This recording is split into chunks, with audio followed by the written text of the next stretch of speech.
இந்திய சமூக அமைப்பில் பெண் என்பவள் மறைக்கப்பட்டவளாகவும் மறுக்கப்பட்டவளாகவுமே இருந்து வந்திருக்கிறாள்.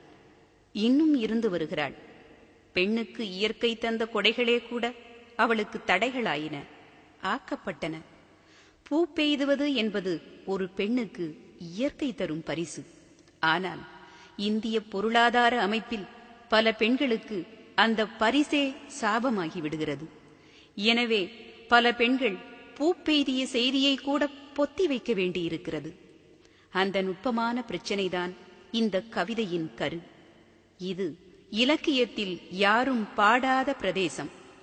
ஆடு மேய்க்கப் போன கிராமத்து சிறுமி ஒருத்தி அந்தி மசங்கு முன்னே வீடு வந்து சேருகிறாள். அந்த அரும்பு பூவாகிவிட்ட அதிர்ச்சியில் அழுது நிற்கிறது.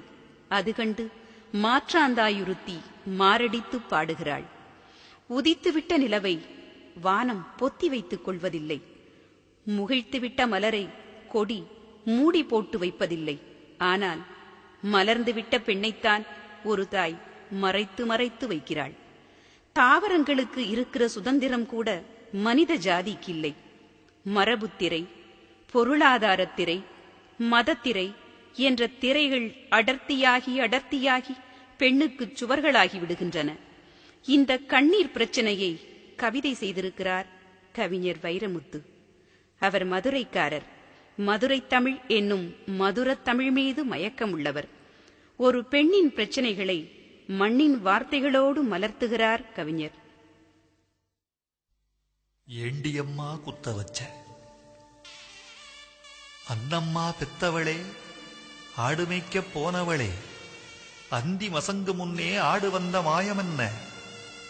என்ன தலையெழுத்தோ இங்க வந்து வாக்கப்பட்டேன். அடியே என் சக்களத்தி அழாமத்தான் சொல்லேண்டி. என்ன சொன்ன? வாய்க்கா கரையோரம் வைத்த வலி வந்துச்சா? பயந்து நடுங்கையிலே பாவாட நனைஞ்சிச்சா? ஐயோ ஐயையோ அடிவயிறு எரியுதடி. பிஞ்சு வழுத்ததென்ன, பேரிழவு வந்ததென்ன, நஞ்சு கலந்ததென்ன, நாசமா போனதென்ன? காதுக்கு கம்மலும் கழுத்துக்கு சங்கிலியும் வாங்கித் தரணும்னு வருஷமெல்லாம் தவமிருந்தும் 3/4 பவுனுக்கே 300 குறையுதடி. இந்த லட்சணத்தில் ஏண்டியம்மா குத்த வச்ச? பாவாட சட்டையே பரமசிவன் கொடுத்த வரம்.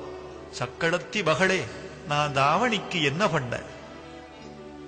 தாவணி வேணுமுன்னா தாய்மாமன் வரவேணும், தாய்மாமன் வரணுமுன்னா ஜாமீனில் வரவேணும். அப்பன் வெறுங்கூடு, ஆத்தா கருவாடு, இந்த லட்சணத்தில் ஏண்டியம்மா குத்த வச்ச? வண்டிமையில் கண்ணெடுதி, வாழனாரில் தலமுடிஞ்சு, அண்ட வந்த சிறுக்கிக்கு ஆதரவு தந்து வந்தேன். சந்தையில ரிப்பனுக்கும் சாயங்கால பவுடருக்கும் செலவிழுக்க வந்தவளே, தெய்வம் உன்ன கேட்கலையா? பொண்ணு சமையறதும் பூ ஒண்ணு மலருவதும் ஒன்னும் புதுசில்ல, உலகத்தில் உள்ளதுதான். 16ஓ 17ஓ பாதகத்தி குத்த வச்சா பதறாம இருந்திருப்பேன், பந்தக்கால் போட்டிருப்பேன்.